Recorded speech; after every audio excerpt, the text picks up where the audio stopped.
They didn't even have the guts to tell us to our face.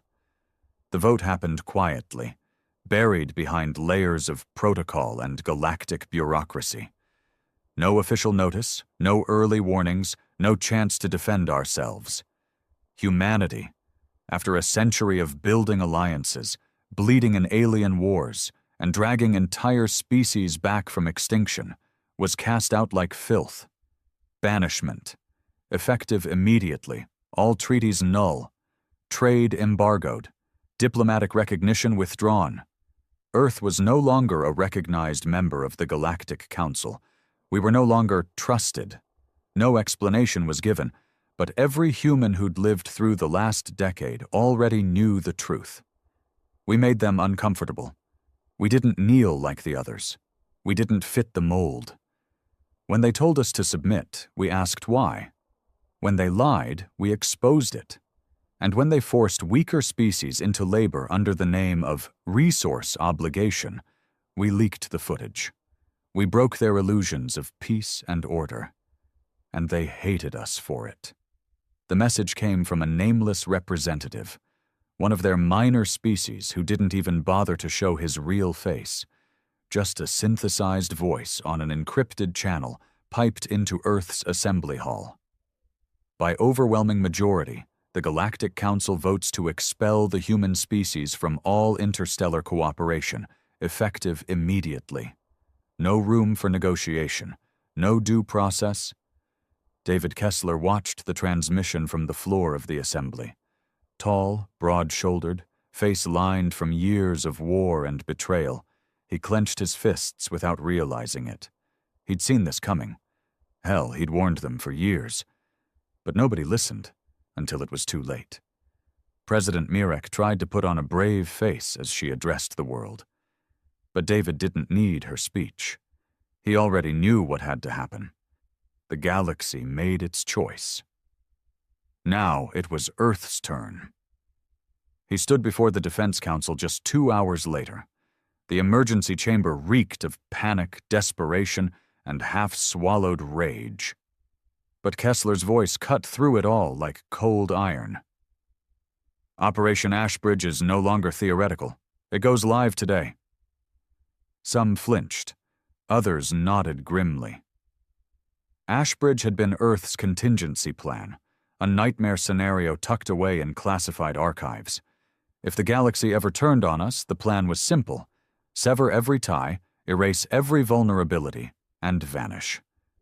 But that wasn't all. Part 2 of the plan was far more human. Make damn sure no one followed. The engineers worked in silence. Around Earth's orbit, the quantum relay hubs, the backbone of galactic communication, were systematically deconstructed. Artificial wormhole gates were converted into booby traps. Energy signatures were scrambled. Deep space satellites were launched with decoy signals. A wall of deception rising, brick by brick. And beneath the surface, in a black site buried under the Arctic ice, something ancient stirred. Project Prometheus, a human-made propulsion system cobbled together from stolen council tech, fused with raw human ingenuity and borderline insanity. Not faster than light, not even wormhole-based. It bent space itself. No alien race had cracked its core mechanics. Too dangerous, they said. Too unpredictable. But humans had never been afraid of dangerous things, especially not when those things could put an entire galaxy in our rear view. Captain David Kessler boarded the Oblivion Ark with a crew of 50, scientists, tacticians, former Marines, and AI command specialists. Every one of them knew what they were signing up for, and none of them looked back. His XO, Marco Reyes, handed him a tablet. Everything's primed. Global blackout begins in 3 minutes. Kessler gave a short nod. Run it. The planet dimmed. Relays died. Beacons went dark. Trade links collapsed. The stars fell silent, and then they broadcast the message. A single ping sent across every known language, every system they had access to. Council worlds, trade hubs, even black market outposts. You didn't banish us. You provoked us. And now you'll never find us again. If you try, we'll show you what humans do when we have nothing left to lose." And just like that, humanity vanished. David Kessler didn't sleep the night humanity disappeared. The stars outside the Oblivion Arc were silent, not because the galaxy had gone quiet, but because Earth had shut every ear. The ship's bridge ran on red lighting now, deep systems humming with the alien hum of Prometheus Drive's pre-warm cycle. He stood alone at the viewport, sipping bitter black synth coffee, eyes locked on the floating husk of what used to be Gate Alpha, now a wreckage of twisted alloys and ion-scorched hull fragments. He didn't feel proud. Not exactly. He felt ready. Marco Reyes stepped in quietly behind him, tablet in hand. "First wave of ships are away. 5 Prometheus-class cruisers headed for fallback coordinates. New Eden, Solstice, the Kepler Rift, and the Forge Ring." "Any trouble?" Kessler asked, still not looking back. "Council drones caught movement in the Kepler Rift, but we sent a decoy through first. It took the bait. Second ship slipped past." Kessler turned slowly, his face lit faintly by the flickering stars. "Good. Keep dispersing our trail. No pattern. No repeat jumps. I want them chasing ghosts for decades." Reyes hesitated. "David, what if they don't chase us?" He hated that question. He hated it because part of him wanted them to chase, not out of fear, out of principle, out of fury. "Then we'll make them wish they had," Kessler said flatly. On the third day, Earth executed Phase 3, the Disavow Protocol. Anything not born of human hands, anything gifted by the Council, tech, architecture, implants, data cores, was either dismantled or repurposed to lie. Medical nanites that had cured a generation, gone. Starport drones, melted into slag, trade databanks, overwritten with false info and viruses. From the outside, Earth was crumbling, cities going dark, starports collapsing, communications cut. To the rest of the galaxy, it looked like humanity was imploding, retreating into primitive chaos. It was a show, because deep below ground, behind sealed mountain bunkers and floating space bunkers with cloaked hulls, humanity was preparing for something else entirely. Independence. Not the cheap kind, flags and slogans. Number the real kind. The kind that said, "We will never need you again. Not for power, not for science, not for trade, and definitely not for approval." In the outer rim of the solar system, aboard a forgotten research station once leased to the Virexian Consortium, Kessler stood in front of a secured vault. Behind the biometric locks, magnetic seals, and DNA-coded safes lay something humanity had never told the Council about. Project Scorchfield. A fail-safe weapon. Not a planet killer, that would have been too blunt. No, this was subtler. More human. A viral AI worm that could nest inside galactic quantum lanes, infect their ships, corrupt their archives, turn their navigation systems against them. It had no consciousness, no agenda, just one directive, etched in its core lines of code. If any Council signature crosses into Sol space, burn it from the inside out. Kessler pressed his palm to the vault. "I want it online," he said. Reyes blinked. "That's a kill switch, David. You're sure?" "They voted to erase us," Kessler said. "We're just returning the favor." Meanwhile, scattered across Council worlds, not everyone was celebrating Earth's exile. On Aurelian Prime, news feeds glitched. On Qatari moons, weapon shipments disappeared mid-transit. On Otrax 9, a synthetic diplomat named 019 received an encrypted transmission, the first human signal in 3 days. It simply read, "We're not gone. We're just free." Panic spread faster than the Council could suppress it, because they knew something no vote could erase. Humanity never played by their rules. We didn't need approval. We needed pressure. And now, with nothing left to lose, Earth had become something far more dangerous than defiant. Unpredictable. Aboard the Oblivion Ark, Kessler stared at the distant void, jaw clenched. "They wanted a galaxy without us," he muttered to himself. "Let's see how well they sleep in it." They didn't expect us to fight back without firing a shot. That was their first mistake. The Council was built on the illusion of stability, rules, votes, peace by majority, and it had worked for centuries, as long as everyone played along. But humans never played well with chains, especially the invisible ones. So when Earth went silent, they thought they'd won. Until the quiet started to hurt. It started with glitches, little things, easy to ignore at first. Longer processing times on quantum comms, Starship navigators reporting misaligned jump vectors, storage cores filled with corrupted files. Minor malfunctions, they thought. A coincidence. But it wasn't coincidence. It was Scorchfield, buried inside the Council's own network, passed through back doors in old diplomatic channels, seeded into trade servers, embedded in alien tech we'd once used. A self-replicating learning worm, it slithered quietly from node to node, avoiding attention, waiting for flags. And when it saw the wrong signatures, military scans entering Sol territory, border probes pinging Mars-dead satellites, it lashed out. The first ship to fall was a Corallian scout vessel. No explosion, no warning. Just gone. The last transmission it sent was static, except for one line in Terran Standard. "We told you not to look back." Captain David Kessler watched the feed from Oblivion Ark's war room, surrounded by holoprojections and tactical schematics.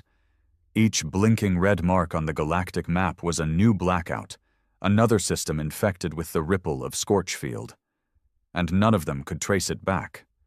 Reyes stepped in, silent at first, holding a report. He placed it down. "They're rattled. The Outer Council worlds are demanding explanations. They think it's an internal cyber war." "Let them," Kessler said without blinking. "We're not done yet." "What's next?" He turned from the map and tapped a different set of coordinates. "Rim Echo Stations, all 13. Reyes looked surprised. "You want to contact them?" "They owe us," Kessler said coldly. "It's time to collect." The Rim Echo Stations were outlaw science hubs, abandoned after Council crackdowns, where exiles, war criminals, rogue AIs, and human sympathizers had fled to keep doing what they weren't allowed to. Research forbidden by the Galactic Accord.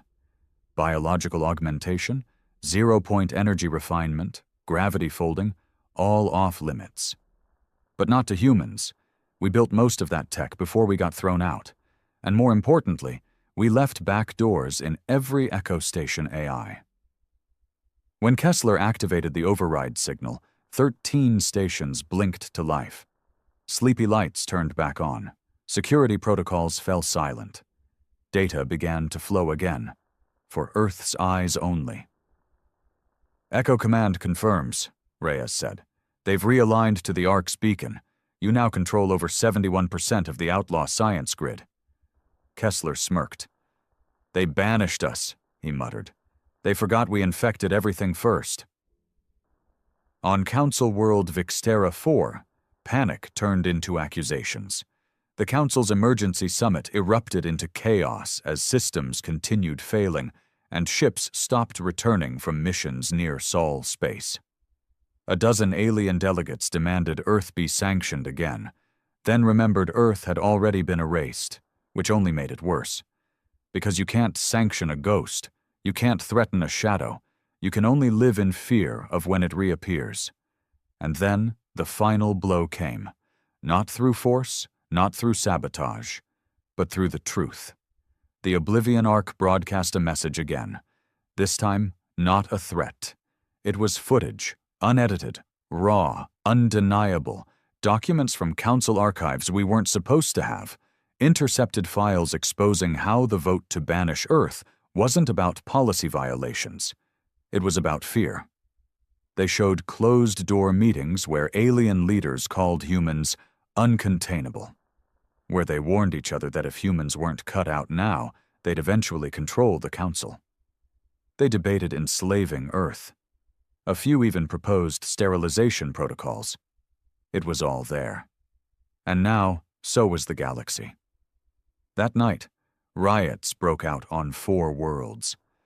On a 5th, a human-descended colony that had stayed neutral, a rebellion began waving the Earth sigil in the streets. And in the darkness of his quarters, Kessler watched it all unfold, his expression unreadable. Reyes entered again, slowly this time. "They're turning on each other." Kessler nodded. "Good. That's what happens when you lie for too long." Reyes hesitated, then asked, "What about Earth, David?" "What do we do now?"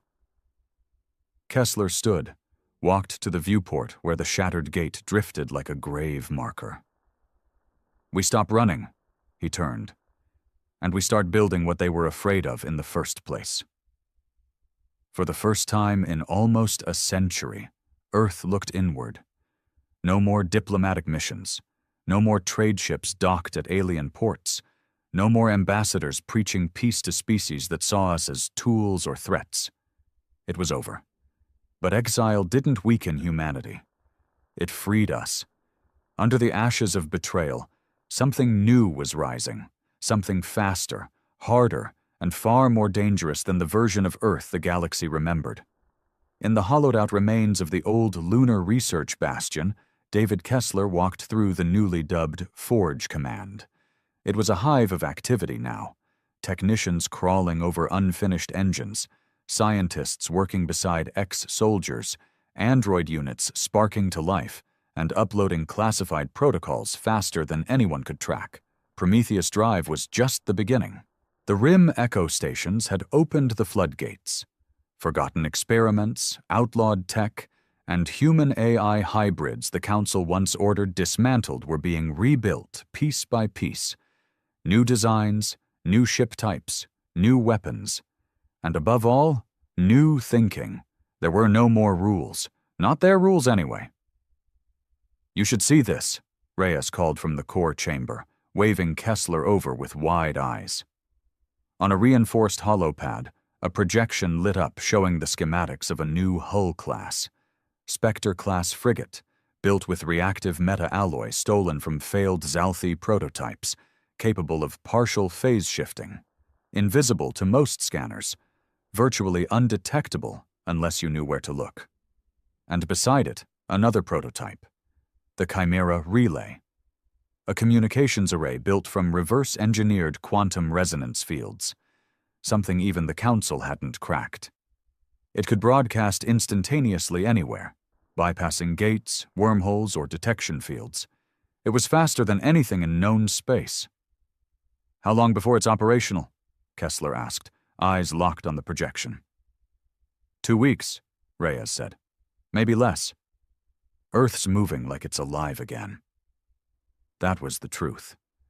Without the weight of diplomacy choking progress, innovation had exploded. There were no alien supervisors, no funding committees, no oversight from self-serving bureaucrats.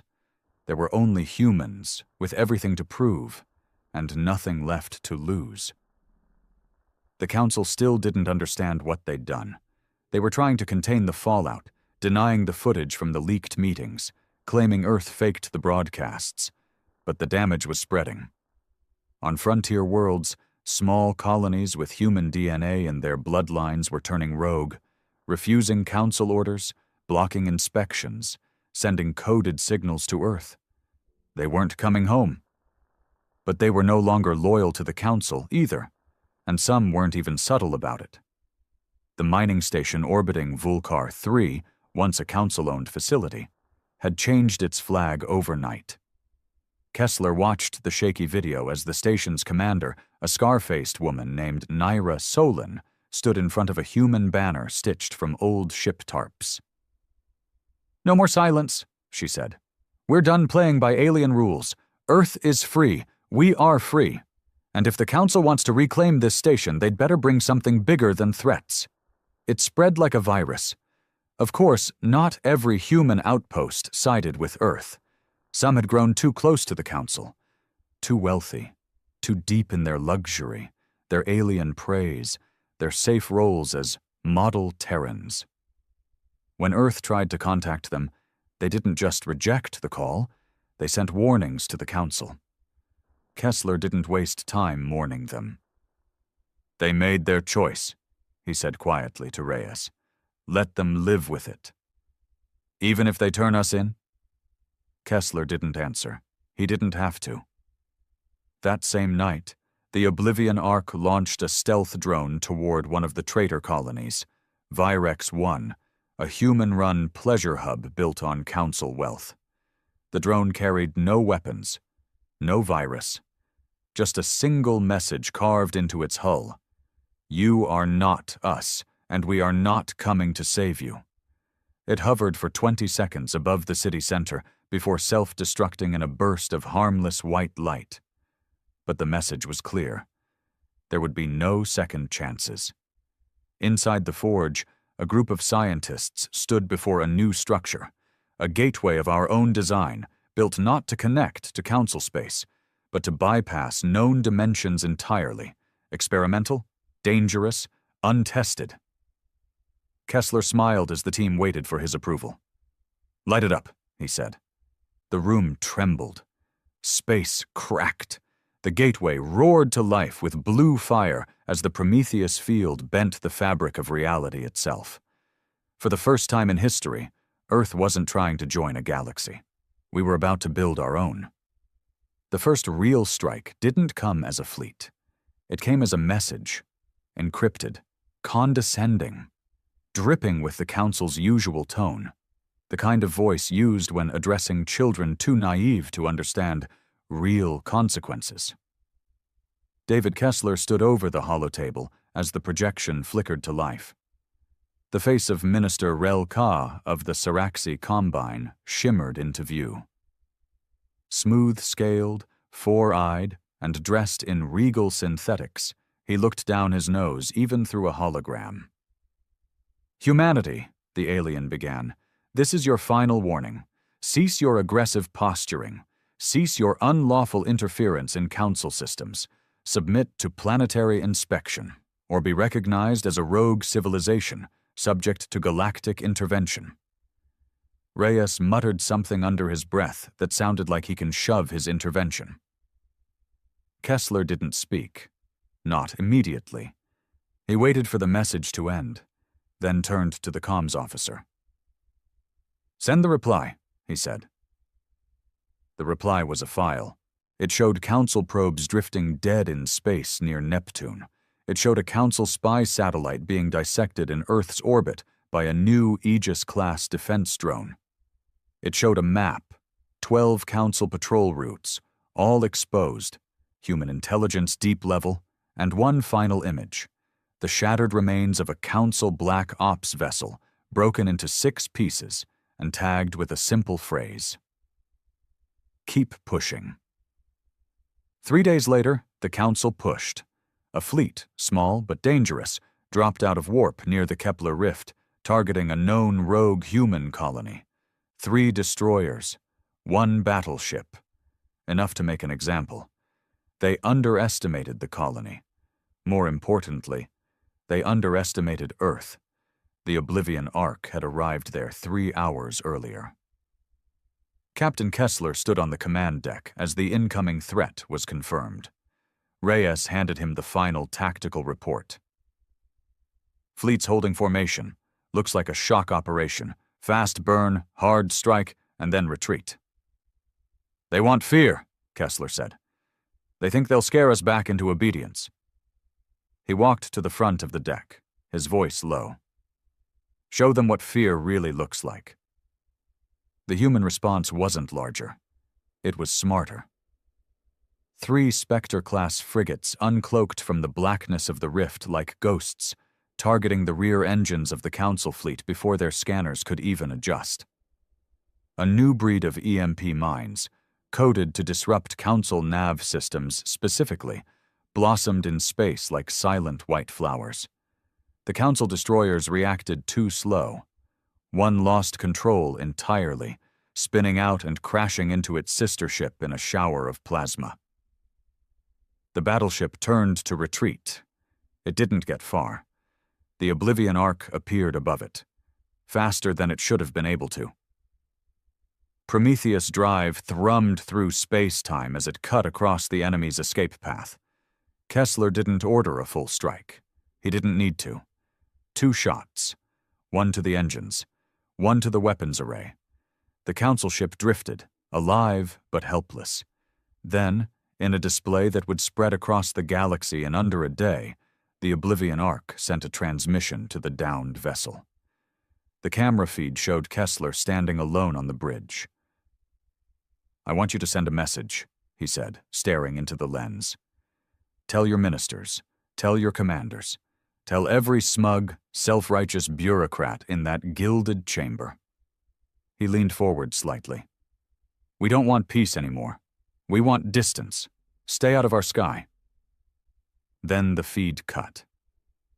The Council ship was left to limp home in humiliation, crew intact, but reputation in pieces.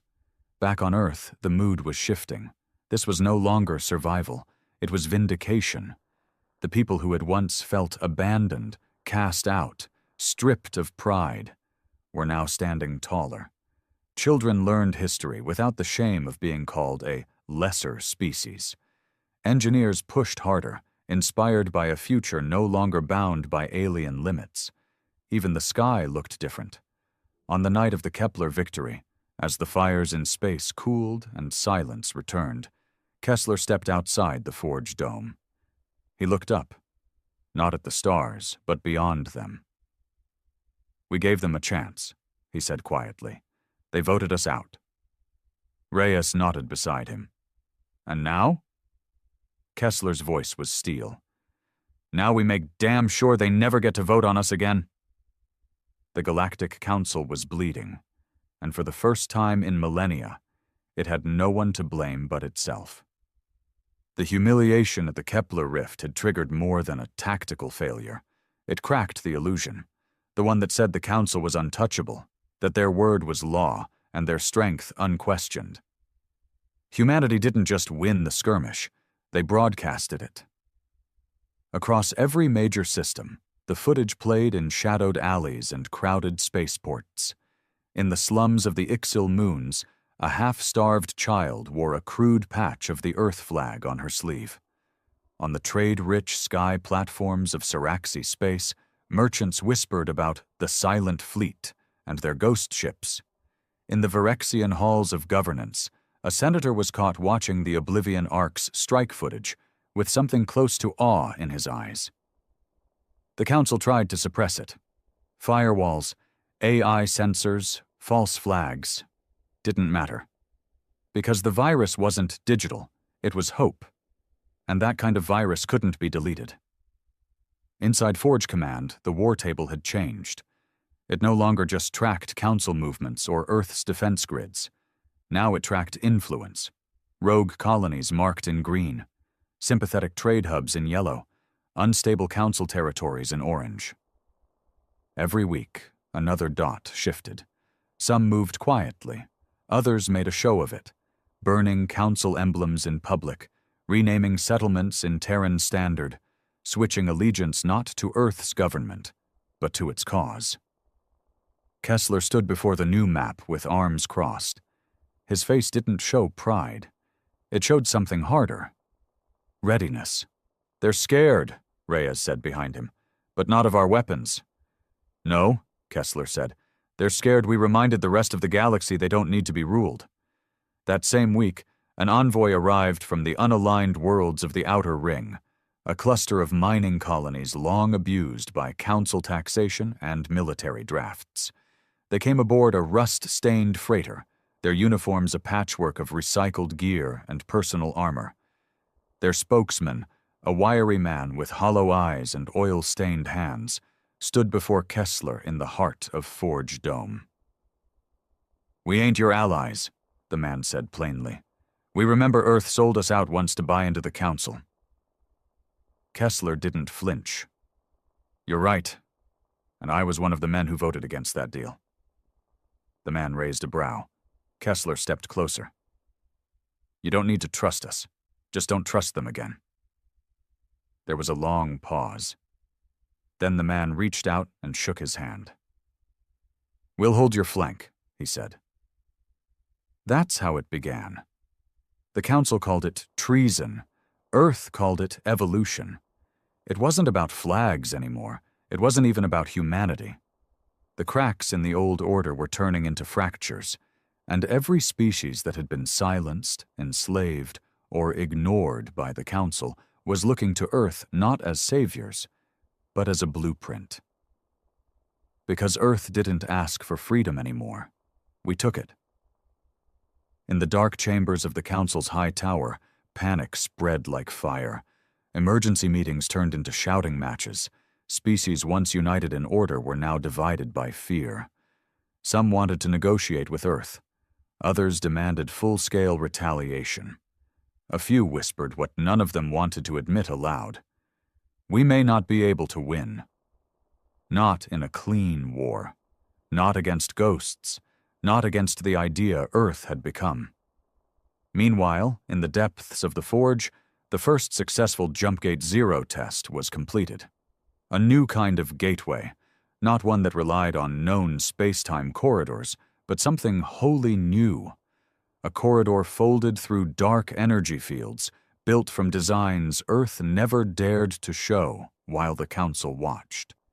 The test ship vanished, and then reappeared 4.3 light-years away, in under 10 seconds. No Council tech came close. The age of waiting for permission was over.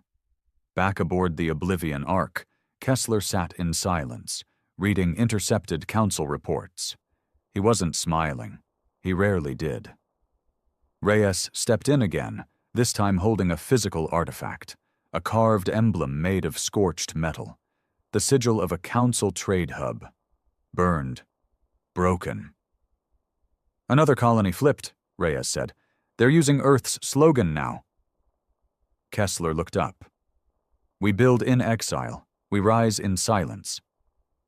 He stared at the symbol for a moment, then leaned back in his chair. History won't remember this as the year they exiled Earth, he said quietly. Reyes tilted his head. Then what? Kessler's voice was low. Calm. It'll remember it as the year the galaxy started learning what it meant to be human. The Council crossed the line on the 92nd day of Earth's exile. They struck not with fleets or words, but with something lower. Cowardly. They targeted a rogue station in the Halos Bane sector, a small neutral colony that had been trading quietly with Earth sympathizers. It wasn't a military target. No Spectre-class frigates, no weapon installations, just engineers, miners, and their families, trying to survive outside the Council's rule. The strike hit at dawn. A classified Siraxi gunship, cloaked in a civilian freighter shell, dropped orbital payloads into the colony's core infrastructure. The station ruptured. Oxygen bled out. By the time human patrol drones arrived, there was nothing left but drifting bodies. 643 dead. Most of them weren't even human. Kessler saw the footage in silence. The war room was still. No one breathed. Reyes leaned forward on the edge of the table, knuckles white. They knew, he said through clenched teeth. They knew it wasn't a threat zone. Kessler didn't respond.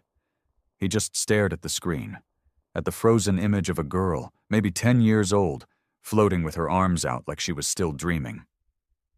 The screen flickered to black. He stood up. I want authorization codes for Valkyrie 1 and 2, he said, and get me the Aegis AI full override.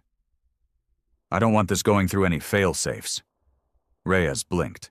That's Earth's orbital defense. I want the message sent. He looked Reyes straight in the eye. No more warnings. 48 hours later, Earth responded. Not with diplomacy, not with denials, with a demonstration. 2 high-orbit drones emerged from Earth's silent defense array. Valkyrie-class systems, each one the size of a frigate, armed with plasma-tethered rail lances and the newest hybrid drive Earth had built post-exile. They didn't head toward Saraxi Prime. They didn't need to. Their target was the Saraxi War Vault, a weapon and fleet reserve buried inside a moon near the edge of Council territory. It was protected by 17 orbital defense rings, an AI firewall known as the Sentinel, and a full-time battlecruiser garrison. The drones arrived in full silence. The battle lasted 5 minutes, 14 defense rings gone, the Sentinel overwritten. The garrison ship, disabled, left alive only to carry the memory home. When the dust cleared, Valkyrie 1 left behind a pulse beacon transmitting Earth's new stance on retaliation. We don't escalate. We answer, 1 for 1. The beacon self-destructed 20 seconds later, leaving nothing but static. The Council met that same day. Panicked. The Saraxi Combine demanded blood, called for total war. But the others hesitated. The Uran Consensus refused to commit ships. The Luxari High Command recalled all outer patrols. Even the Ruktai, known for their obsession with order, declared they'd remain defensively neutral for now. The unity they'd weaponized against Earth? Gone. The fractures were now open wounds. Some worlds feared they'd be next. Others quietly began reaching out, using smugglers, mercenaries, even defected diplomats to open backdoor communication with Earth. But Kessler didn't take their calls. Not yet. He wasn't finished. Inside the Forge, something even darker was under development. Project Lazarus. Buried in the vaults of Athens Station, it was Earth's first serious attempt at Black Ops biological warfare, never approved, never completed. Until now. Kessler watched from behind blast glass as a test pod hissed open. Inside, something moved. Not a weapon. Not exactly. A person. Or what used to be one, grown in silence, programmed to infiltrate, genetically coded with bioadaptive tissue. It could wear other species like clothing, speak their tongues, breathe their air, fool their scans. It opened its eyes and looked at Kessler like it already knew him. He turned to the scientists. "Give it a name," he said. "Code name, Ghostwalker." "Wrong," Kessler said. "Give it something the Council will remember." He paused. "Call it Judgment." That night, standing alone on the deck of the Oblivion Ark, Kessler stared at the stars. His voice, when he finally spoke, was calm. Measured. But it held the weight of centuries behind it. They exiled us because they feared what we might become. He closed his eyes. They were right. They never thought we'd go that far. They thought humanity was bluffing, posturing, wounded pride lashing out before it crumbled under pressure. That's what the Council told itself. That's what they needed to believe. Until Judgment arrived. 3 weeks after the Valkyrie strike, a peace delegation was assembled by the Council. Quickly, desperately. The Luxari offered to host it on their diplomatic moon, Kirill 9, heavily guarded, shielded, no weapons allowed, neutral ground. The Council invited Earth to the table. Earth sent no one, at least no one they saw, because Judgment was already there, wearing the face of a Luxari scribe. Standing 3 rows back in the main chamber, eyes quietly absorbing every word, every tone shift, every betrayal dressed as diplomacy. It didn't speak. It didn't act. Until it was time. At exactly 3:11 Council Standard Time, the broadcast feed cut for 7 seconds. In that window, the head of the Saraxi delegation collapsed. Heart failure, they said. Untraceable toxin, the scientists said. But Earth didn't leave a calling card. It left nothing. The message was still clear. You sent death to our children. Now death walks among yours. Back on Earth, there were no celebrations, no victory parades, no banners waving in artificial skies, just the quiet grind of preparation, expansion, fortification. The Jumpgate Zero network had gone from a prototype to a fully operational grid. 6 human colonies scattered through unknown space, connected by Earth's own gateway technology. Hidden, self-sustaining, invisible to Council scans. For every door the galaxy slammed in our face, we'd built 5 more. This wasn't just revenge anymore. This was a civilization shift. But even Kessler knew it couldn't last forever. The Council, cornered and bleeding, would lash out again, perhaps not in a day, perhaps not in a year, but they would try. Cowards always do, eventually. So Kessler did what no Council ever expected from a so-called rogue. He gave them a choice. On the 79th day after the attack on Halos Bane, Earth transmitted one final broadcast. It went out to everyone. Council worlds, border colonies, unaligned planets, outlaw stations. It was encoded in every major dialect. There was no preamble, no theatrics, just David Kessler, standing alone on the bridge of the Oblivion Arc. Behind him the stars that once shunned him. His voice was steady. You banished us to protect your power. You called us dangerous, unstable, violent. Maybe you were right.